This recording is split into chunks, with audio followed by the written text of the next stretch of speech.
আল্লাহ বলেন, আল্লাহ নবী বলেন, মা ইয়াসকুতু মিন ওয়ারাকাতিন, গাছের কোনো পাতাও জমিনে পড়ার সাহস নাই, ইল্লা ইয়ালামুহা, তবে এর আগে আল্লাহকে অবগত করার পরেই পাতা বলে আমি এবার জমিনে পড়লাম।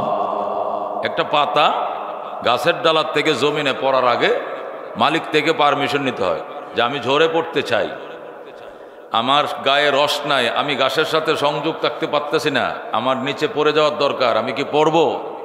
আল্লাহ বলেন আমাকে অবগত করে অনুমতি নিয়ে পরে এই গাছের পাতা গাছ থেকে নিচে পড়ে। যেরকম সুবহানাল্লাহ। अगर एक तो नहीं मेरा तो कोई शई भी नहीं मेरी, जो तो मेरा तो सब कुछ मेरी, फलक मेरा ज़मी मेरी। ও দোস্ত, আল্লাহ রব্বুল আলামিন এত বড় কাদের মতলব, সাত সমুদ্রের নিচের তলায় যদি কোনো মাছ আহার খুঁজে তার মুখে আহার পৌঁছিয়ে দেওয়ার দায়িত্ব সেটি আমার আল্লাহ। সমুদ্রের গহীন তলায় একটা মাছ আহার খুঁজতেছে, গভীর অন্ধকারে, পানির অন্ধকার, সাগরের অন্ধকার, 7টা ফরতের অন্ধকারে, অন্ধকারের ভিতরে আমার আল্লাহ জানে আমার প্রাণী আহারের জন্য বেকুল, তার আহার সেখানে পৌঁছিয়ে দেওয়াও আমার আল্লাহর দায়িত্ব। সুবহানাল্লাহ। সেই মহান আল্লাহ দরবারে অসংখ্য শুকরিয়া, আলহামদুলিল্লাহ। আল্লাহ তাআলা এই জাতীয় ইমানের দৌলত আমাদেরকে দান করেছেন। আল্লাহ যদি বেঈমান বানাইতেন কিছুই করার ছিল না, হয়তো বা বেঈমান হইয়া দুনিয়াতে গর্ব করতাম। বেঈমানের ঘরে যদি জন্ম নিতাম তাহলে বেঈমান হয়েই পৃথিবীতে হয়তো গর্ব করতাম যে আমি বেঈমান, আমি ইহুদি, আমি নাসারা, আমি খ্রিস্টান, আমি মূর্তি পূজারী, আমি পৌত্তলিক, এটা নিয়ে গর্ব করতাম। কিন্তু এটা তো গর্বের জিনিস ছিল না। গর্বের জিনিস হলো কি? ঈমান। এই জন্য আবার শুকরিয়া বলি আলহামদুলিল্লাহ। আল্লাহর ওলি বলেন, আদমি দাদাই বাজম মুসলমান করদাই, আয় খুদা কুরবা শাওয়াম এহসা বর এহসা করদাই। ইয়া আল্লাহ, তুমি মানুষ বানাইছো, আল্লাহ শিয়াল কুকুর বানাও নাই। যদি শিয়াল কুকুর হনুমান বিড়াল বানাইতে কিছুই করার ছিল না। এগুলো না বানায়, ইতর প্রাণী না বানায় আমাকে মানুষ বানাইছো। মানুষ বানায় যদি বেঈমান বানাইতে, ইহুদি নাসারা খ্রিস্টান মূর্তি পূজারী বানাইতে কিছুই করার ছিল না। বেঈমান না বানায় তুমি মুসলমান বানাইছো। আল্লাহ তোমার কি শুকরিয়া আদায় করি। গলা কেটে যদি শহীদ হয়ে যায় তবু তোমার নিয়ামতের কৃতজ্ঞতা আদায় হবে না। কথা কোন ঠিক কিনা? আয় খুদা কুরবা শাওয়াম এহসা বর এহসা করদাই, আদমি দাদাই বাজম মুসলমান করদাই। প্রথমত মনুষ্যত্ব দান করেছ, পরে মুসলমান বানাইছ, দয়ার উপরে দয়া, মায়ার উপরে মায়া করছ। এই জন্য গলা কেটে শহীদ হয়ে গেলেও তোমার কৃতজ্ঞতা আদায় হবে না। দোস্ত, আল্লাহ তাআলা বলেন, ইয়ারফাউল্লাহুল্লাযীনা আমানু মিনকুম, ঈমানদারেরা ঈমান আনছো, এই জন্য তোমাদের মান, তোমাদের সম্মান আমি আল্লাহ বাড়ায় দিলাম। তোমাকে যদি ছোট্ট জান্নাতও দেওয়া হয়, এই জান্নাতটা দুনিয়া সমান, কমপক্ষে 10টা দুনিয়া বরাবর হবে। এই দুনিয়ার তুলনায় বাংলাদেশ না, দুনিয়া, তামাম দুনিয়া যেটা আছে, এই দুনিয়ার 10টা দুনিয়ার সমান বরাবর একটা জান্নাত। শস্যার দানা বরাবর ঈমান নিয়ে যিনি কবরে যাবে তাকে দেওয়া হবে। সুবহানাল্লাহ। এবার শাইখুল হাদিসকে কোনটা দেওয়া হবে?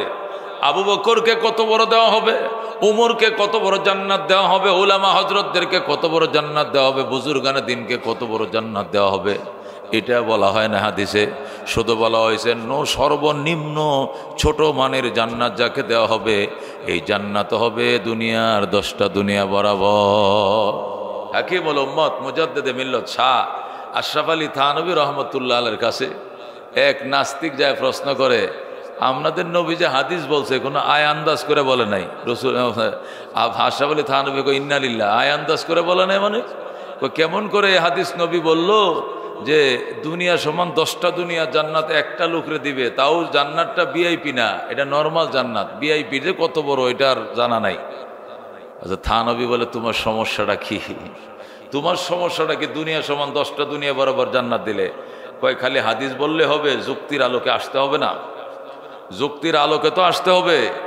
দুনিয়া তো উনি বলতেছেন ইসলাম তো যুক্তিতে চলে না, ইসলাম ভক্তিতে চলে। যেরকম সুবহানাল্লাহ। ইসলাম কি দিয়ে চলে না? যুক্তি দিয়া চলে না। ইসলাম কি দিয়া চলে? ভক্তি দিয়া চলে। তুমি ভক্তি দিয়া বিশ্বাস করতে হবে, তাহলে ইসলাম। পুরা ইসলামটাই ভক্তির নাম।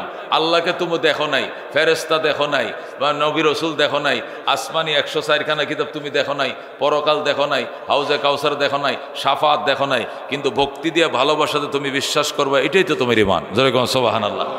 অসম্ভব জিনিসকে সম্ভব বলে বিশ্বাস করা, এটিকে তো ঈমান বলা হয়। তোমার ঈমানই শুরু হয়েছে ভক্তি দিয়া, তা তুমি জান্নাত বিশ্বাস করবে না, তাহলে তো তোমার ঈমানই নেই। কথা বুঝেন না? আল্লাহ তাআলা তো এত ক্ষমতার মালিক, এত বিশাল ক্ষমতার মালিক। আল্লাহকে কি আমরা দেখছি? না দেখে বিশ্বাস করছি। আমানতু বিল্লাহি ওয়া মালাইকাতিহি, কোটি কোটি ফেরেশতা আছে আল্লাহর। কথা কোন ঠিক কিনা? নবীকে প্রশ্ন করা হলো, নবী গো, আপনার আল্লাহ ফেরেশতা কি পরিমাণ বানাইছে? নবী আলাইহিস সালাম বলেন, আমি মেরাজে গিয়েছিলাম, যাওয়ার পরে দেখি 70,000 ফেরেশতারা আল্লাহর আরশ তোয়াফ করতেছে। তো আমি বললাম ফেরেশতাদেরকে, তোরা সংখ্যা কত? কই, এই জীবনে সর্বপ্রথম আমরা সিরিয়াল পাইলাম, আল্লাহর ঘর তোয়াফ করার সিরিয়াল আমরা এই জীবনে ফার্স্ট পাইছি। আর বলি দুনিয়া ভেঙ্গে দেওয়ার আগে আর নাকি সিরিয়াল আমরা পাবো না। আর এরকম 70,000 ফেরেশতা ডেইলি আল্লাহর ঘর তোয়াফ করতেছে। যেরকম সুবহানাল্লাহ। এবার হিসাব মিলায় দেখেন আল্লাহর ফেরেশতা কত। এই জীবনে আমাদের কোটি কোটি বছর আল্লাহ বানাইছে, সিরিয়ালে দাঁড়িয়েছিলাম আরশ তোয়াফ করার জন্য, সিরিয়াল নেওয়ার জন্য। এই যে আজকে সিরিয়াল পাইলাম আপনার সামনে, এই প্রথম। আর আরেকবার আমাদের ধ্বংসের আগে আরেকবার আল্লাহর ঘর তোয়াফের সিরিয়াল পাই কিনা আমরা জানি না। এই হলো ফেরেশতাদের সংখ্যার অবস্থা। অথচ ডেইলি 70,000 ফেরেশতা আল্লাহর আরশ তোয়াফ করে। যেরকম সুবহানাল্লাহ। মুহতারাম হাজিরিন, এবার আন্দাজ করে দেখেন ফেরেশতার সংখ্যা কত, কত অসংখ্য, কত অগণিত। সেই ফেরেশতাকে আমরা দেখছি? আমরা দেখি নাই। বিশ্বাস তো আছে, কতক্ষণ ঠিক কিনা? ওয়াল ইয়াউমিল আখিরি, পরকাল দেখি নাই। 160টা কিতাবের মধ্যে একটা কিতাব শুধু কোরআন শরীফটা দেখছি। তাওরাতও দেখি নাই, ইঞ্জিলও দেখি নাই, জবুরও দেখি নাই, 104খানা কিতাব অন্যগুলো দেখি নাই। তারপরও আমাদের বিশ্বাস, আমাদের নবীকেও দেখি নাই, অন্য নবীকেও দেখি নাই। 1.25 লক্ষ অথবা 2.25 লক্ষ নবী রসুল দুনিয়াতে আসছিলেন, অথচ তাদের প্রতি আমাদের অগাধ বিশ্বাস। পরকাল দেখি নাই, কবরে যাই নাই, কবরের প্রশ্নের সম্মুখীন হয় নাই, হাসর দেখি নাই, মিজান দেখি নাই, ফুলসিরাত দেখি নাই, তবু আমাদের অগাধ বিশ্বাস। ঠিক তদ্রূপ আল্লাহর জান্নাতের প্রতিও আমাদের অগাধ বিশ্বাস। সুবহানাল্লাহ। এই যে তোমাদের বিশ্বাস, এটাই তো ভুল। নাস্তিক বলতেছে, এই যে আশরাফ আলী তোমাদের বিশ্বাস, এটাই তো ভুল। কিভাবে ভুল? এত বিশাল পৃথিবী, এইটাই তো দুনিয়ার মানুষ ঘুরে দেখার সুযোগ পায় নাই। বাংলাদেশের লোক নোয়াখালী যায় নাই, নোয়াখালীর লোক কোনোদিন দিনাজপুর যায় নাই, দিনাজপুরের লোক নরসিংদী দেখে নাই কোনোদিন। এই বাংলাদেশটাই ভালো করে ঘুরে দেখতে পারলাম না। আবার তামাম পৃথিবী, শুধু তামাম পৃথিবী নয়, পৃথিবী সমান 10টা দুনিয়া। এটা কোনো যুক্তির কথা? হযরত থানবী বলেন, আর আহমক, যুক্তিতেও যদি তুই আসস তারপরে অস্বীকার করতে পারবে না। কেমনে? তুমি যখন মায়ের পেটে ছিলা তখন তো ওইটাও একটা পৃথিবী ছিল, 10 মাসের জন্য ওই পৃথিবীতে তুমি ছিলা। ওই সময় যদি তোমার কানে কানে যায় কেউ বলতো, এ ছেলে, তুই বর্তমানে যে পৃথিবীতে আসস, এই পৃথিবীর থেকে 10 মাস 10 দিন পরে যখন আরেকটা নতুন দেশে যাইবে, দুনিয়াতে যাবে, ওই দুনিয়াতে যাওয়ার পর ওই দেশে তোর জন্য তোর মা বাবা বসবাসের জন্য যে ঘর একটা বানায় রাখছে, 8-19 একটা ঘর বানায় রাখছে, 4 তলা একটা 6 তলা বিল্ডিং বানায় আছে মালিবাগ, এই ঘরটা তোর মায়ের পেটের পৃথিবীর থেকে 1 লক্ষ গুণ বড়। এই কথাটা মায়ের পেটে যায় কেউ বুঝাইলে জীবনেও বুঝতো না, কইতো শর্মিয়া, আবার এত বড় পৃথিবীর থেকে কি আরো কিছু আছে নাকি? এটা মায়ের পেটে থাকতে বুঝলাম না। কিন্তু দুনিয়াতে আসার পর ঠিকই যখন দেখছে যে যতটুক চোখ দেখা যায় এতটুক চোখ যায়, তখন ডরে কয়, হোয়া হোয়া হোয়া, বাঁচাও বাঁচাও। তখন কান্না শুরু করছে বিরাট বড় পৃথিবী দেখা। হযরত থানবী বলেন, মায়ের পৃথিবীর থেকে যদি দুনিয়ার গড়টা কি হয়, যে গড়ে তোমাকে নিয়ে বসবাস করবে বাবা মায়, এই গড়টাই যদি 1,00,000 গুণ বড় হয়, তাহলে দুনিয়াটা তোমার মায়ের পেটের থেকে কত বড়, এবার তুমি চিন্তা করে দেখো। ঠিক তদ্রূপ মায়ের পেটে থেকে যেরকম এই দুনিয়া সম্পর্কে বোঝো নাই, এই দুনিয়াতে থেকেও পরকাল তুমি জান্নাত জাহান্নাম বুঝবা না। যেরকম সুবহানাল্লাহ। ওই জাহানে যখন যাইবা, যায়া যখন দেখবা 10 দুনিয়া সমান জান্নাত তোমারে দিছে, আর শাইখুল ইসলাম আহমদ শফী সাহেবরে দিছে 100 দুনিয়া বরাবর, হযরতে সিদ্দিক আকবরকে দিছে 1 কোটি দুনিয়া বরাবর, হযরতে আবু বকর হযরত উমরকে দিছে 1.5 কোটি বরাবর, তখন বলবা, হায় হায়, আমি তো কাঙ্গালও না, আমি গরিবেও না, আমার জান্নাতটা তো ছোট।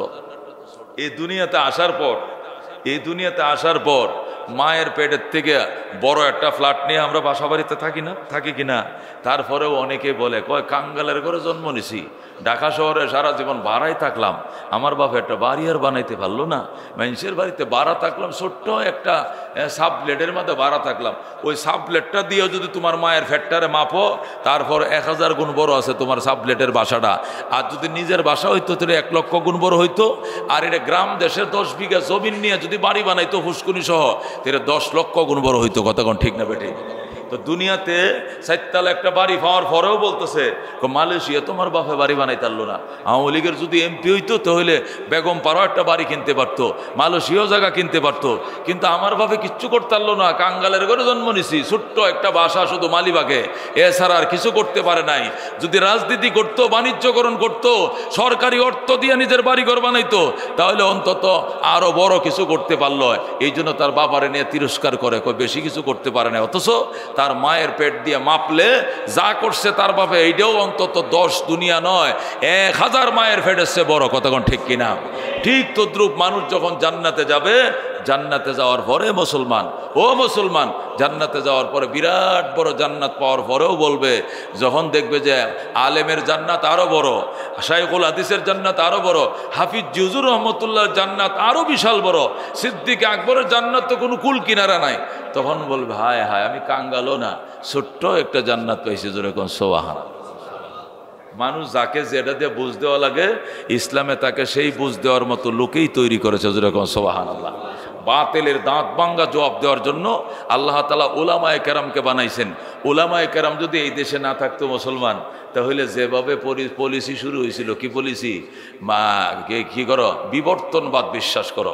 এই সরকার, গত সরকারে বিবর্তনবাদ বিশ্বাস করে অলরেডি বই ছাপায় ফেলছে। 7-8 বইয়ের মধ্যে অলরেডি লিখেই দিছে যে বিবর্তনবাদ বিশ্বাস করতে হবে, ডারউইনের মতবাদ বিশ্বাস করতে হবে। মানুষ আগে বানর ছিল, এরপরে ধীরে ধীরে ধীরে বানর গাছের ডালে ঘষা খাইয়া লেজটা পড়ে গেছে, আস্তে করে মানুষ হয়ে গেছে। জোরে করে নাউজুবিল্লাহ। ওই সময় যদি আমরা জীবন বাজি না রেখে পল্টনে যায় যুদ্ধ না করতাম, ওই বুলেটের সামনে সরকারের পুলিশ বাহিনীর, পেটুয়া বাহিনীর বুলেটের সামনে জীবন বাজি না রেখে যদি আমরা যুদ্ধ না করতাম, একদিন তোমাকে বানরের সন্তান হিসাবে বিশ্বাসী বানায় ফেলাইতো। কতক্ষণ ঠিক কিনা? যত বাতেল অন্যায় মাথা ছাড়া দিয়েছে, সর্বপ্রথম তুমি যাও নাই রজব আলী মিয়া, মুলুবিরা গেছে, মুলুবিরা জীবনের ঝুঁকি নিয়া মুলুবিরা গেছে পল্টনে, টিয়ার সেলের সামনে, বুলেটের সামনে বুক ফাইতা দিছে, শাহাদত বরণ করেছে, তারপরে বাতিলকে মাথা ছাড়া হইতে দেয় নাই। কতক্ষণ ঠিক কিনা? উলামায়ে কেরাম চিনতে হবে। উলামায়ে কেরাম আল্লাহ তার নবীরে দিয়ে যে দন পাঠাইছিল দুনিয়াতে, এই দন অন্য কাউকে দেয়া যায় নাই, এই দন নবীরা আলেমদেরকে দিয়ে গেছে। জোরে কোন সুবহানাল্লাহ। এবার আলেম বাড়িওয়ালা হোক আর বারাটিয়া হোক, এবার আলেম গ্রামের বাসিন্দা হোক, শহরের বাসিন্দা হোক, এই আলেমের জামাটা সেরা থাক অথবা নতুন থাক, কম দামের জামা পরুক, বেশি দামের জামা পরুক, সিনার ভিতরে নবুয়তে এলেম আল্লাহ দিয়ে গেছে। এই দন অন্য কেউ, কোন শিল্পপতি, কোন মিনিস্টার, কোন মন্ত্রী, কোন বাড়িওয়ালা, কোন গৃহস্থ, কোন তালুকদার, কোন শিকদার, কোন খান, কোন পাঠান, কোন চৌধুরী, কোন ব্যাপারী, কোন মান মর্যাদা পদ পদবীর মালিক এই দন পায় নাই। এই দন নিরেট ভাবে আল্লাহ নবী ওয়ারাসাতুল আম্বিয়াদেরকে দিয়ে গেছেন। যেরকম সুবহানাল্লাহ। এই জন্য উলামায়ে কেরামের ব্যাপারে কথা বলতে অনেক সাবধান। উলামায়ে কেরাম উলামায়ে কেরাম আমারে মাস সেরো কে তাজে হ্যাঁ। সর্বশেষ হজরতজি রহমতুল্লাহ আলাই সর্বশেষ হজরত ছিলেন, ওনার ইন্তেকালের পরেই তো কেসাল।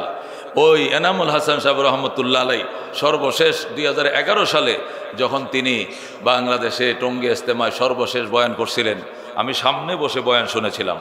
তিনি বলেছিলেন, আই দুনিয়াকে মুসলমানু এক বাত ইয়াদ রাখনা। তিনি সর্বশেষ বক্তব্যে বলে গেছিলেন, সকাল 11টার মোনাজাতের আগে তিনি বলছিলেন, 11:30 আগে সর্বশেষ বক্তব্যে বলে, দুনিয়াকে মুসলমানু এক বাত ইয়াদ রাখনা কে तमाम উলামায়ে কেরাম हमारे सेरू के ताजे हैं। উলামায়ে কেরাম আমাদের মাতার তাজ, आंखों के सुरमे हैं, আমাদের চোখের সুরমা। উলামায়ে কেরাম আমাদের মাতার তাজ, আমাদের চোখের সুরমা। আগারও কলম হতে তো জেবে মে রাখতে। তিনি বলছেন, আলেমরা যদি কলম হইতো, আমি এনামুল হাসান সবসময় কলমটা পকেটে রাখতাম, মানে আলেমকে বুকের সাথে মিশায় রাখতাম। আগারও কুর্তে হতে তো বদন মে পেহেনতে। এরা যদি জামা হইতো, এই জামা আমি কখনো খুললাম না, 24 ঘন্টা গায়ে পরে থাকতাম। এরা হলো आलिम। उलमा को कदर करना, उलमा के अलावा दावत के काम मुकम्मल नहीं होगा। আলেম ছাড়া দাওয়াতের কাজ মোকাম্মল হবে না, হবে না, হবে না, হতে পারে না। কথা ঠিক, এটা বুঝতে হবে আপনাদেরকে। এখন যদি ওলামায়ে কেরামের সহবতে যায়া দাওয়াতে তাবলীগের কামকাজ শিখছি, সব শিখছি, শিখার পরে বলতেছি এখন তো শিখে ফেলাইছে, এখন তো আর আলেম লাগতো না, এখন আমি আলেম যদি বলি, এটা নিমুখ হারামি ছাড়া কিছু না। কতক্ষণ ঠিক কিনা? এটা নিমুখ হারামি ছাড়া কিছু। আমি তো অনেক সময় বলি, উদাহরণ দিয়ে বলি যে নতুন জামাই কই গেছে, শ্বশুর বাড়িতে গেছে, যাওয়ার পরে শাশুড়ি আগের থেকেই আমার নয়া জামাই আইব এই জন্য মুরগা নিজেই সুন্দর করে পাইলে রাখছে। গ্রামে মুরগি পালে না, মুরগা পালে না, মুরগা পালছে বাজার থেকে, ফুলটি মুরগি ছাড়া বাজারে মুরগি পাওয়া যায় না, এই জন্য নিজেই ঘরের মধ্যে গ্রাম দেশে মুরগা পালে। এত বড় রাতা, এত বড় রাতা শাশুড়ি পাইলে রাখছে, নতুন জামাইরা খাওয়াইব। এরপরে জামাই আইছে, আসার পরে রাতা জবে করছে, জবে করে নতুন আলু বের হয়েছে না, হালকা কয়েকটা ছোট ছোট আলু কুচি করে কাইটে দেয়া, জোল করে এমন সুন্দর করে পাকাইছে। জামাই তো তরকারির দিকে তাকায়, কয় মাশাআল্লাহ সোয়াদ হবে আজকে। পরে একটু জুল মুখে দিয়া কয় সেই স্বাদ। পরে জুল দিয়ার আলু দেখায় লাইছে, মুরগি লইতে আর মনে নাই, জোল আর আলু দেখায় উঠে গেছে। একটু পরে হাউরি আয় কয় কিও জামাই মুরগা জব করলাম আপনার লেগিয়া, গুস্তই লইলেন না। মুরগাটা হুদাই জবে করছেন শাশুড়ি মা, এত দামের মুরগাটা জবে করলেন কেন? গুস্তর থেকে জুলের মজা বেশি। গুস্তের থেকে কের মজা বেশি? জুলের মজা বেশি। শাশুড়ি কয় মগার ঘরের মগা, তুই এত বড় মগা জানলে আমার মাইয়া তোর কাছে বিয়ে দিতাম না। গুস্তের থেকে আবার জুলের মজা কেমনে হয়? কতক্ষণ ঠিক কিনা? আরে গুস্ত দিয়ে মাইকা রাঁধছি দেখে না জুলের মজা, গুস্ত দিয়ে যদি তরকারির না মাখতাম তাহলে জুলের মধ্যে কি মজা হইলো? এই গরম মশলা দিলে কে খালি জুল হয়? এই গরম মশলা দিলে কে খালি জুল হয়? করোনার টাইমে কত গরম মশলা দিয়ে চা খাইছি সারাদিন, খালি কইছে যে কি খাইতে হবো, রং চা খাইতে হবো। সারাদিন ফাতিলা চুলার মধ্যে আসিল, আদা দারচিনি এলাচ মেলাচ দিয়া খালি গরম পানি খাইছি। দেখি মুরগির জুল খাইছি না চা খাইছিলাম? এটা চা খাইছিলাম মিয়া। মুরগির জুল হলে মুরগি দিয়ে ফাঁকাইতে হইব, পরে না মুরগির জুল হইব। জামাই রেখো মগার ঘরের মগা, আমি মুরগি জবে করছি, এটা বলে হুদাই জবে করছি, জুলের মুরগির থেকে বলে জুলের মজা। এরকম মগা থাকলে তোর কাছে আমি মাইয়া বিয়া দিতাম, কি সুন্দরী মেয়েটা তোর কাছে বিয়া দিছে। হায় হায় হায় হায়, এটা তো বাউয়া বুন্দা না, এত কোনো জ্ঞানে নাই। এ মুরগি, মুরগি ছাড়াকে জুলের মজা হবো? গুস্তটা দিয়া জোলটা মাইকিয়া বয়াইছে, জাল দিছে, এবার গাঢ় জোলটা টেস্ট। গুস্ত ছাড়াও খাওয়া যায়, কিন্তু স্বাদ আইছে কে দ্বারা? গুস্তের দ্বারা। তুমি যে দিন শিখছো, দিনের মজা পাইছো, নারীর মজা, টুপির মজা। 6 নম্বর শিখছো, বয়ান করো, বয়ান করতে পারো, দাঁড়াইয়া বয়ান করো। এই যে শিখছো তুমি, এই মজা পাইছো এলেম থেকে, আলেম থেকে, আলেম থেকে। যেরকম সুবহানাল্লাহ। কাকরাইলের মধ্যে প্রত্যেকটা সিল্লার জামাতকে একটা আলেম দেওয়া হয়। এর ট্রেন যদি এই মালিবাগ থেকে শাহজাহানপুর পর্যন্ত লম্বাও হয়, এই ট্রেনের 2 পয়সার দাম নাই সামনের ইঞ্জিলটা যদি না থাকে বাজান। ওই ইঞ্জিল ছাড়া এই ট্রেনের 2 পয়সার দাম নাই, এটা যেখানে সেখানেই পড়ে থাকবো, এক কদমে আগাইতে পারবে না। যেই ইঞ্জিলটা দিয়ে গাড়িটা দিবেন, এখন 10টা বগি, 50টা বগি, 30টা বগি ট্রেনের ওই মেশিনে নিয়ে চলে যাবে। কতক্ষণ ঠিক কিনা? ওলামায়ে কেরাম হলো দিনের মেশিন, দিনের মেশিন। যেরকম সুবহানাল্লাহ। এই জন্য আল্লাহ বলেন ওয়াল্লাযীনা উতুল ইলমা দারাজাত, যাদেরকে ইলম দিয়েছি এদেরকে অসংখ্য মর্যাদার মালিক বানাইছি। সুবহানাল্লাহ। এ বন্ধু, প্রাইম মিনিস্টারের মর্যাদা যতদিন প্রাইম মিনিস্টার ছিল এতদিন, প্রেসিডেন্টের মর্যাদা যতদিন প্রেসিডেন্ট থাকবে ততদিন, এমপির মর্যাদা যতদিন এমপি থাকবে ততদিন, শিল্পপতির মর্যাদা, শিল্প কারখানার মালিক যতদিন এতদিন। কিন্তু আলেমের মর্যাদার কোনো মেয়াদ নাই, তাদের মর্যাদার মেয়াদ কবর গ্যারেন্টি। সুবহানাল্লাহ। যেই ক্ষমতাই ছিল, এই এরশাদের শেষ দিয়ে এখানে আইছি আমি, এরশাদের শেষ দিয়েছিলাম, খালেদার প্রথম দিয়েছিলাম, এরপর হাসিনা ছিল, ফখরুদ্দিন ইয়াজউদ্দিনের সময় ছিলাম, করোনার টাইমে ছিলাম। আল্লাহ এখনো রাখছে, সম্মান তো কমে নাই, দিন দিন বাড়তেছে বাড়তেছে। কতক্ষণ ঠিক কিনা? উলামায়ে কেরামের মান, উলামায়ে কেরামের সম্মান আল্লাহ দিন দিন বাড়াবেই। আল্লাহ ওয়াল্লাযীনা উতুল ইলমা দারাজাত, যাদেরকে ইলম দিয়েছি তাদের মর্যাদা অসংখ্য গুণ বাড়িয়ে দিয়েছি। সুবহানাল্লাহ। আমি তো আপনাদেরকে ঘটনা শোনাইতাম যে হারুন রশিদ যখন ইরাকের প্রেসিডেন্ট ছিল, হারুন রশিদ তার স্ত্রী 2 জন। হারুন রশিদের স্ত্রী কয়জন? 2 জন। একজন হইল জেবুন্নেসা, একজন জেবুন্নেসা, আরেকজন হলো বিবি জুবাইদা। আরেকজন হলো কি? বিবি জুবাইদা। জুবাইদা তো যারা হজে যাইবেন উমরায় যাইবেন ইনশাল্লাহ দেখবেন, যারা গিয়েছেন দেখছেন পুরা আরাফা মিনার মধ্যে নহরে জুবাইদা নামে একটা নহরে আছে। হে জিদ্দা নদীর থেকে ড্রেন করে খাল করে পানি আনিয়া পুরা হাজিদের জন্য পানির আয়োজন করছিল। এই জন্য নহরে জুবাইদা নামে এখনো প্রসিদ্ধ। উনি এক স্ত্রী ছিল, আরেক স্ত্রী ছিল অত্যন্ত মেধাবী, আল্লাহু আকবার, তার নাম ছিল জৈবুন্নেসা। কি নেসা? জৈবুন্নেসা কয়, জৈবুন্নেসা বাংলায় বলে আর কি, আরবিতে কয় জৈবুন্নেসা। তো জৈবুন্নেসা উনি হারুন রশিদের একজন স্ত্রী, দুইটা বিয়ে করছিল হারুন রশিদ। তো জৈবুন্নেসা ছিল অনেক শিক্ষিত, উচ্চ শিক্ষিত, আল্লাহু আকবার। তো প্রাথমিক পর্যায়ে সে দিনদার কম ছিল, কিন্তু ওই বিবি জুবাইদা আগের থেকে আল্লাহর ওলিয়া ছিল, অনেক মানে উনি জিন্দা ওলি ছিলেন, বুজুর্গ ছিলেন উনি ওই বিবি জুবাইদা। আর জৈবুন্নেসা ছিল জেনারেল শিক্ষিতা। তো প্রথম দিয়া এলেম কালাম সম্পর্কে অত জ্ঞান ছিল না। তো হারুন রশিদ যে ওনার যে সরকারি পার্ক, বাসভবনের পাশে যে পার্ক ছিল, এই পার্কের পাশে আব্দুল্লাহ ইবনে মুবারক রহমতুল্লাহ আলাইহির বিরাট বড় মাদ্রাসা ছিল। এই মাদ্রাসার ছাত্র সংখ্যা ছিল 1 লক্ষ, যেরকম সুবহানাল্লাহ। তো বিকালবেলায় লক্ষাধিক ছেলে যখন ছেড়ে দেয়, বিকালে বাচ্চারা তো একটু হাঁটাচড়া করে, খেলাধুলা করে।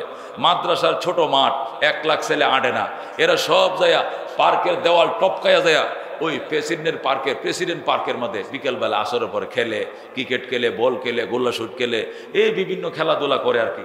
তো আরেকদিন হারুন রশিদ বলতেছে, বাচ্চাগুলো ওয়ার্ল্ড টপকায় আইসা আমাদের পার্কের মধ্যে খেলে, এত কষ্ট দেওয়ার দরকার কি? আসরের পরে ডেইলি গেটটা খুলে দিবা, যেরকম সুবহানাল্লাহ, আসরের পরে গেট খুলে দিবা, কোরআনের পাখিরা হারুন রশিদের পার্কে খেলবে, এটা হারুন রশিদের জন্য নাজাতের উসিলা হবে, যেরকম সুবহানাল্লাহ। এখন হারুন রশিদ যে অর্ডার দিয়ে দিছে তার পার্কের মধ্যে কোরআনের পাখিরা খেলবে, এটা জেবুন্নেসা জানতো না। তো আরেকদিন হারুন রশিদ বাসায় নাই। তো জেবুন্নেসা দেখতেছে যে আব্দুল্লাহ ইবনে মুবারকের মৌলভী সাহেবের ছাত্ররা সব পার্কের মধ্যে শুধু টুপি আর টুপি ছাড়া কিচ্ছু দেখা যায় না। এখন গার্ড এসএস ফোর্স আছে, প্রেসিডেন্ট এসএস ফোর্সকে জিজ্ঞাসা করে, ম্যাডাম জিজ্ঞাসা করতে, এই এসএস ফোর্স তাল এদিকে আসো, এই যে এখন এই দেখা যায় সাদা সাদা পায়জামা পাঞ্জাবি, এটি কিতা? এটি ফেরেশতা না মানুষ? মানুষ তো, এরা করতে আইলো আবার, এটি তো জীবনে দেখি নাই। এরা ওই যে পাশে আব্দুল্লাহ ইবনে মুবারক আছে না বড় হুজুর, ওই বড় হুজুর মাদ্রাসার ছাত্র, যেরকম সুবহানাল্লাহ। আচ্ছা, বড় হুজুরের মাদ্রাসার ছাত্র বড় হুজুরের মাদ্রাসার মাঠে খেলবে, আমাদের প্রেসিডেন্ট পার্কের মধ্যে আসবে কেন? এটা তো নিরাপত্তার জন্য বড় ঝুঁকি, পাবলিক চলাচল। ঠিক আছে, বিকালবেলা হারুন রশিদ আসছে, আসার পরে জেবুন্নেসা বাধা দেওয়া শুরু করছে। এখন ওই যে বিবি জুবাইদা বলতেছে, বাধা দিও না, বাধা দিও না, কোরআনের পাখিরা খেলুক, এটা তো ভালো। জেবুন্নেসা কয়, চুপ কর তুই বেডি, তুই তো খুব আল্লাহওয়ালা ফরহেজগার, জীবনের নিরাপত্তা ভাবস, এই মৌলবীরা আইলে পরে তো বোমা একটা ফুটাইয়া দেয়, বুঝেন জেবুন্নেসা, এটা বুঝেন কিনা, এমন কথা বলে বসছে।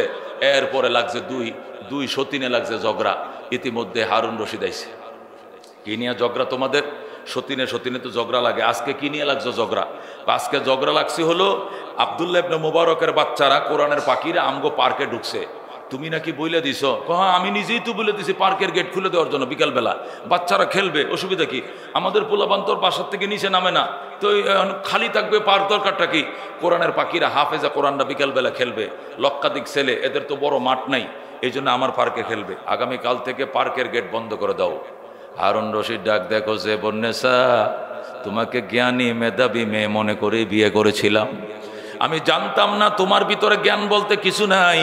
ও জেবুন্নেসা, তুমি শোনো, তামাম ইরাকবাসীর রাস্তা বন্ধ করতে পারি, কিন্তু উলামায়ে কেরামের রাস্তা বন্ধ করার ক্ষমতা হারুন রশিদের নাই। আমি ওনাদের পথ খুলছি, আমি আর বন্ধ করতে পারি? কয় না, দেওয়াল দিয়া দাও আর এসএস পোস্ট বলে দাও, এখানে পাবলিক সম্পূর্ণ ঢোকা নিষেধ। হারুন রশিদ ডাক দেয়া, আগামীকাল থেকে শুধু উলামায়ে কেরামে আমার পার্কে ঢুকবে, এছাড়া অন্য কোনো পাবলিক ঢোকার কোনো পারমিশন নাই। সুবহানাল্লাহ। জেবুন্নেসা ডাক দেয়া, খেললে সবার জন্যই খোলা, স্কুল ভার্সিটির ছেলেরাও ঢুকবে, শুধু এরা ঢুকবে কেন? কেউ খেলবে কেউ খেলবে না, তা হবে না। হারুন রশিদ ডাক দেখো, জেবুন্নেসা শোনো, তুমি চুপ করো, আমি বলছি যেটা এটাই হবে, শুধু উলামায়ে কেরাম আমাদের পার্কে খেলবে, অন্যকে খেলতে পারবে না। কয় কারণ কি? উলামাদের পথ বন্ধ করার ক্ষমতা আমার নাই। জেবুন্নেসা কয়, তাহলে তোমার কি পাওয়ার কম নাকি হুজুরের পাওয়ার কম? পাওয়ার কার বেশি কও? মানে তুমি কি বলতে চাও? তুমি উনাদের গেটই বন্ধ করতে পারবা না, তাহলে বুঝা যায় প্রেসিডেন্টের থেকে হুজুরের পাওয়ার বেশি, তাই নাকি? হ্যাঁ, এটা তো এটাই। তুমি কি বুঝো না যে বন্যাসা, আমি তো তোমাকে জ্ঞানী মেয়ে মনে করে বিয়ে করেছিলাম, আমি জানতাম না তোমার জ্ঞান বলতে কিছু নাই। ও যে বন্যাসা, তুমি শোনো, আমি হারুন রশিদ, ইরাকের প্রেসিডেন্ট। এই দেশের প্রেসিডেন্ট ছিল নমরুদ, সাদ্দাত, কারুন, ফেরাউন। আমি নমরুদের দনের ওয়ারিশ পাইছি, প্রেসিডেন্ট কারুনের দনের ওয়ারিশ পাইছি, প্রেসিডেন্ট সাদ্দাতের দনের ওয়ারিশ পাইছি, প্রেসিডেন্ট ফেরাউনের দনের ওয়ারিশ পাইছি। আর আব্দুল্লাহ ইবনে মুবারক দু জাহানের বাদশাহ রহমতুল্লিল আলমিনের দনের ওয়ারিশ পাইছে। উনি পাইছে দু জাহানের বাদশা, আল্লাহর হাবিবের ওয়ারিস। নবী বলছেন আল উলামা ওয়ারাসাতুল আম্বিয়া, উলামায়ে কেরাম সমস্ত নবীদের দন পাইছে। সুতরাং তুমি কার সাথে কারে তুলনা করো? আগামীকালকের থেকে শুধু ওরাই খেলবে, পাবলিক খেলতে পারবে না। কয় কারণ কি? ময়দানে মাহশরে যদি আল্লাহ বলে হারুন তুমি প্রভাবশালী প্রেসিডেন্ট ছিলে ইরাকের, কিন্তু হাসরের ময়দানের প্রভাবের জন্য লগে কি আনছো, সাথে কি আনছো? তখন আমি বলবো আল্লাহ কিছুই আনতে পারি নাই, উলামায়ে কেরামের জন্য আমার পার খুলে দিয়েছিলাম। ওদের পদদলি আমার বাড়ির জানালায় লেগেছে, আমার বাড়ির দরজায় লেগেছে, এদের পদদলি আমার জামা কাপড়ে লেগেছে, আমার বিল্ডিং এর দেওয়ালে লেগেছে। আলেম ওলামাদের পদদলির বরকতে হারুন রশিদকে মাফ করে দাও। আমি এই বলে আল্লাহর কাছে মার্জনা ভিক্ষা চাইব, আল্লাহ এদের খেদমত রসিলে আমাকে মাফ করে দিবে। জোরে কোন সুবহানাল্লাহ। ওরে দুস্থ, এরে কয় আলেম, একে বলে ওলামা। আল্লাহ হাসরের ময়দানে বিচার কাজ শেষ করার পরে আল্লাহ বলবেন বেহেশতিরা তোমরা বেহেশতে চলে যাও, চলে যাবে। জাহান্নামীরা তোমরা জাহান্নামে চলে যাও, চলে যাবে।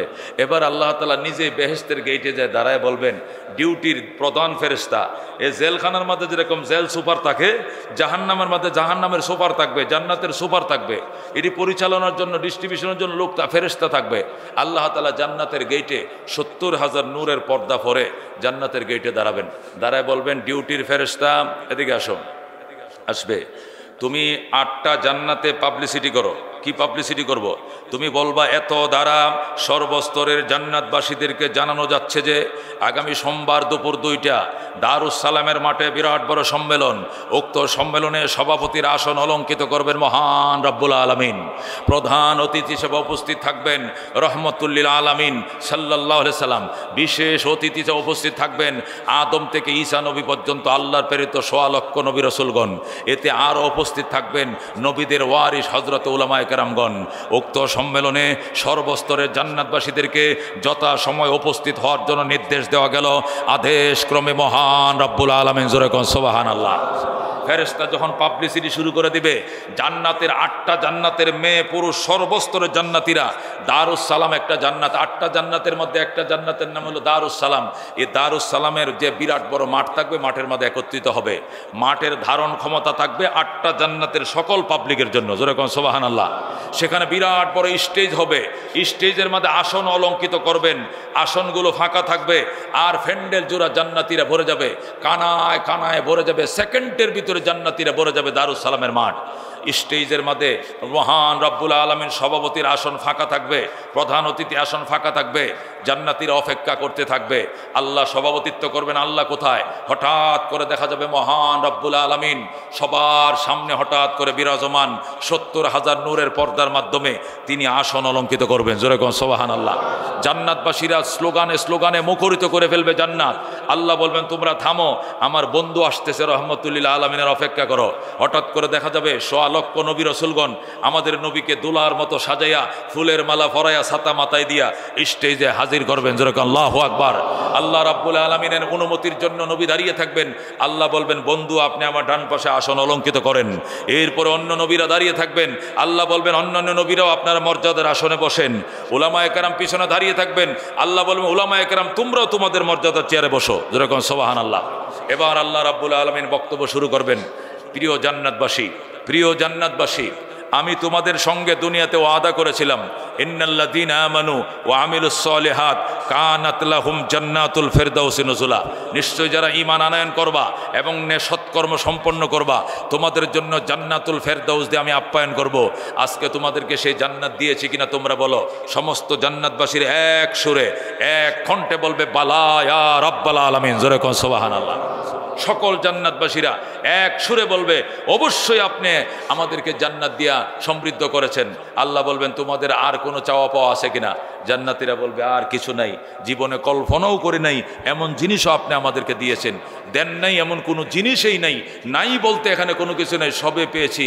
আল্লাহ বলবেন, দেখো আর কোনো কিছু চাওয়া পাওয়ার আছে কিনা, চাইতে দেরি হবে, দিতে দেরি হব না। তখন জান্নাতবাসীরা বলবে, আল্লাহ একটা জিনিসে বাকি আছে, সেটি হলো আপনি আমাদের প্রতি সন্তুষ্ট কিনা আমরা জানতে চাই। আল্লাহ বলবেন, এটা কোন বুকামির কথা বললে? সন্তুষ্ট কিনা মানে? আমি যদি কারোর প্রতি সন্তুষ্ট না থাকি সে জান্নাতে ঢুকবে কেমনে? তোমরা তো সব জান্নাতের এরিয়ার ভিতরে তোমাদের প্রতি সন্তুষ্ট নাই মানে আমি আবার ঘোষণা করলাম, আমি তোমাদের প্রতি চির সন্তুষ্ট। যেরকম সুবহানাল্লাহ। এছাড়া কি চাওয়া পাওয়া থাকলে তোমরা আমার কাছে চাও, চাইতে দেরি হবে, দিতে দেরি করব না। এবার জান্নাতীরা একজন আরেকজনকে জিজ্ঞেস করবে, ভাই বলেন কি বাকি আছে, বলেন কি বাকি আছে। আল্লাহ যেভাবে বারবার জিজ্ঞেস করছে, বোঝা গেল একটা জিনিস এখনো বাকি আছে। ওই জিনিসটার নাম কি বলেন? কেউ বলতে পারবে না। সকল জান্নাতীরা তন্ন তন্ন করে ফেলবে, কেউ বলতে পারবে না। অবশেষে আল্লাহ বলবেন, যদি চাইতে না পারো তোমাদেরকে দেওয়াও হবে না। তখন জান্নাতীরা কাঁদতে শুরু করবে, নবীজির দিকে তাকায় থাকবেন। আল্লাহ নবী উম্মতের চোখে পানি দেখে নবীও কাঁদতে শুরু করবেন। আল্লাহু আকবার। নবী বলবেন, আল্লাহ আমিও কান্না শুরু করলাম। এই বলে নবীর চোখের গোড়ায় গোড়ায় পানির ফোঁটা জমে যাবে। আল্লাহ বলবেন, খোদার কসম গো নবীজি, এটা দুনিয়ার জমিন নয়, এটা জান্নাতের জমিন। আপনার চোখের কোণায় পানি কেন? পানি মুছে ফেলেন। নবী বলবেন, আমার উম্মতের চোখে পানি কেন? এই জন্য আমার চোখে পানি, এদের পানি না মুছলে আমার পানি মুছবো না। আল্লাহ বলবেন, আমি তো তাদেরকে কানতে বলি না, হেরায় হুদাই কানলে আমি কি করবো? আমি তো বলছি চাও দিয়া দিমো। আল্লাহ নবী বলে, আমার অনুমতি দেন, আমি শিখায় দেব এরা আপনার দরবারে কি চাইবে। সুবহানাল্লাহ। আল্লাহ বলবেন, আপনাকে অনুমতি দেওয়া যাবে না। নবী বলবেন, তাহলে আদমকে অনুমতি দেন, তার সন্তানদেরকে শিখায় দেখ। আল্লাহ বলবেন, তাকেও দেওয়া যাবে না। আর নবী বলবেন, তাহলে জাতির পিতা ইব্রাহিমকে অনুমতি দেন, তার উম্মতকে শিখায় দেখ, তাও দেওয়া যাবে না। মুসা কালিমুল্লাহরে বলেন সে শিখায় দেখ, তাও দেওয়া যাবে না। ঈসা রুহুল্লাহকে বলেন শিখায় দেখ, তাও দেওয়া যাবে না। নবী বলবেন, কাউকে যদি অনুমতি না দেন তাহলে আমার ওয়ারিস উলামায়ে কেরামকে অনুমতি দেন, এরা শিখায় দিবে। তখন আল্লাহ বলবেন, ঠিক আছে। আলেমদেরকে পারমিশন দেওয়া হলো, এবার উলামায়ে কেরাম পারমিশন পায়া দাঁড়াবে। নবী বলবেন, উলামায়ে কেরাম তোমরা দাঁড়াও, দাঁড়ায় জান্নাত সাধারণ জান্নাতীদেরকে শিখায় দাও এরা আল্লাহর দরবারে কি জিনিসটা চাইবে। সুবহানাল্লাহ। তখন উলামায়ে কেরাম দাঁড়াবে, দাঁড়ায় বলবে, ওরে জান্নাতবাসী, তোরা সব পাইছো, কিন্তু আসল জিনিস তো তোমরা পাও নাই। তোমরা আল্লাহর দরবারে ফরিয়াদ করো, আল্লাহ আপনার প্রেমে আপনার মহব্বতে দুনিয়াতে যুদ্ধ করেছি, আপনার প্রেমে পরে পুলিশের টিয়ার শেল সইছি, আপনার মহব্বতে পরে জেল খাটছি, জুলুম খাটছি, আপনার মহব্বতে পরে আয়না করে জীবন কাটাইছি, তারপরে ইসলামের পক্ষে কথা বলছি। আল্লাহ আপনাকে দুনিয়ার জমিনে দেখি নাই, আপনার প্রেমে পরে পুষ মাসে শীতের মধ্যে ঠান্ডা পানি দিয়ে উজু করেছি, তারপরে ফজরের নামাজ কাজা করি নাই, 6 লক্ষ টাকা খরচ করে হজ করছি, আমি টাকার মায়া করি না, আপনার মায়া করেছি, লাখ টাকা দিয়ে কুরবানি দিয়েছি, টাকার মায়া করি না, আপনার মায়া করেছি। কিন্তু আফসোস দুনিয়াতে চর্ম চোখে আপনাকে দেখতে পাই নাই। আশাই ছিলাম হাসরের ময়দানে দেখব, সেখানেও দেখতে পারি নাই। আপনি সাকের তাজাল্লি যখন দিয়েছেন আমরা অজ্ঞান হয়ে পড়ে গেছি।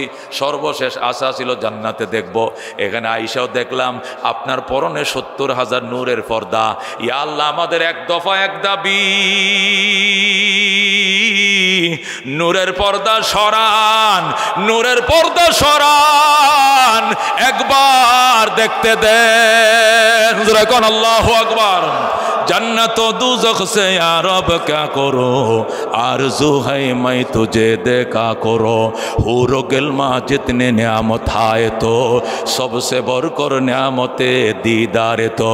জান্নাতীরা বলবো, আল্লাহ জান্নাত দিয়া করি কি জাহান্নাম দিয়া করি কি, কিচ্ছু দরকার নাই, আমাদের একটাই দাবি, নূরের পর্দা সরান, মাথা থেকে পাও পর্যন্ত কুদরতি চেহারা একবার দেখা দেন। আল্লাহু আকবার। উলামায়ে কেরাম যখন এটা শিখাইয়া দিবে তখন পাবলিক বলবে, হায় হায় কপাল পোড়া, আসল পয়েন্টটাই তো ভুলে গেছিলাম, কি সর্বনাশের কথা, মেন জিনিসই তো ভুলে গেছিলাম। উলামায়ে কেরাম আল্লাহর দরবারে দোয়া করি, আল্লাহ যেন যথাযথ বিনিময় দিয়ে আপনাদেরকে সমৃদ্ধ করে, আল্লাহ যেন যাচাই খার আপনাদেরকে দেয়। দুনিয়ার জীবনেও কত উপকার করছেন আপনারা, হাসরের ময়দানে আমাদের জন্য সুপারিশ করেছেন। আজকে জান্নাতে ঢোকার পরেও মেন পয়েন্টটা আমরা বলতে পারি নাই, আপনারা আমাদেরকে শিখিয়ে দিয়েছেন। কৃতজ্ঞতা প্রকাশ করবে উলামায়ে কেরামের সামনে। এরপরে জান্নাতীরা দাঁড়ায় বলবে, আল্লাহ গো, আপনাকে কত মহব্বত করতাম, আপনি ছিলেন আমাদের মাশুক, আমরা ছিলাম আপনার আশেক। আশেকরা মাশুকরে না দেখে কতদিন সহ্য করতে পারে? দুনিয়ার 70 বছর জীবন সহ্য করেছিলাম, আপনাকে দেখি নাই। হাসরের ময়দানের 50,000 বছর সহ্য করেছি, আপনাকে দেখি নাই। জান্নাতে ঢোকার পর যদি আপনাকে না দেখি, তাহলে এই জান্নাত আমাদের লাগবে না। নিয়ে যান, নিয়ে যান, এই জান্নাত আমাদের দরকার নাই। আমাদের একটাই দরকার, আপনাকে আমাদের জন্য দেখতে দেন। জোরে কোন আল্লাহু আকবার। আল্লাহ রাব্বুল আলামিন সাথে সাথে বলবেন, জান্নাতবাসী, এতক্ষণে তোমাদের প্রশ্ন সঠিক আছে, এতক্ষণে সঠিক প্রশ্ন করছো তোমরা। আল্লাহ বলবেন, কোন মানে পর্দা সরে যা। যেই মাত্র বলবেন কোনটা, টাস করে পর্দা খুলে যাবে। জোরে কোন আল্লাহু আকবার। যেই মাত্র বলবে কোন, ফ্রেত ফ্রেত করে পর্দা খুলে যাবে। আল্লাহর কুদরতি চেহারা মাথার থেকে পা পর্যন্ত খুলে যাবে। জান্নাতবাসীরা এমন একটা তাকানি দিবে, এক চাউনিতে 70,000 বছর চলে যাবে। এক চাউনিতে 70,000 বছর। নবী বলেন, কামা তারাউনাল বদর ফি লাইলাতিল বদর কামা রাওয়াইতাল কমর ফি লাইলাতিল বদর। আল্লাহকে এমনে দেখতে পাইবা, পূর্ণিমার রাত্রে চাঁদকে যেমনে দেখতে পাও, আল্লাহকে এমনে দেখবে এক চাউনিতে 70,000 বছর। এরপরে আবার তারা সজদায় পড়বে, সজদার মধ্যে যাবে আরো 70,000 বছর। এরপরে আল্লাহ বলবেন, ইরফাউ রুসাকুম, এবার মাথা উঠাও, ওয়াদখুলুল জান্নাতা, জান্নাতে প্রবেশ করো, সালামুন আলাইকুম তিবতুম, তোমাদের উপরে চিরশান্তি বর্ষিত হোক, তোমরা বড় ভাগ্যবান। ফাদখুলুহা খালিদিন, চিরদিনের জন্য তোমরা জান্নাতে প্রবেশ করো। জোরে কোন সুবহানাল্লাহ। ও দুস্থ, এদেরকে বলো মুলবি, এদেরকে বলো আলেম। দুনিয়াতে পছন্দ হয় না, একদিন পছন্দ হবে, একদিন কানবা। কার সাথে বেয়াদবি করছিলাম, কার মাথায় বাড়ে দিছিলাম, কাকে শহীদ করছিলাম, একদিন দরজা বন্ধ করে কানবা, যেদিন মালাকুল মউত আজরাইল ঘরে আসবে। আজকে রক্ত গরম, শরীরে শক্তি আছে, যার খুশি তার মাথায়, মুরব্বীর মাথায় বাড়ি দিতেছ, হাফেজের মাথা ফাটাইতেছ। 4টা কোরআনের হাফেজকে শহীদ করে ফেলাইছে। জোরে কোন নাউজুবিল্লাহ। আল্লাহ এদেরকে হেদায়েত নসিব করুক। জোরে কোন আমিন। আল্লাহ সঠিক পথে ফিরে আসার তৌফিক দেখ। জোরে কোন আমিন। আল্লাহ তাদেরকে তওবা করার তৌফিক দেখ। জোরে কোন আমিন।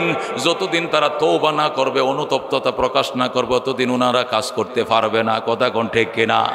আল্লাহ রাব্বুল আলামিন আমল করার তৌফিক দান করুক। জোরে কোন আমিন।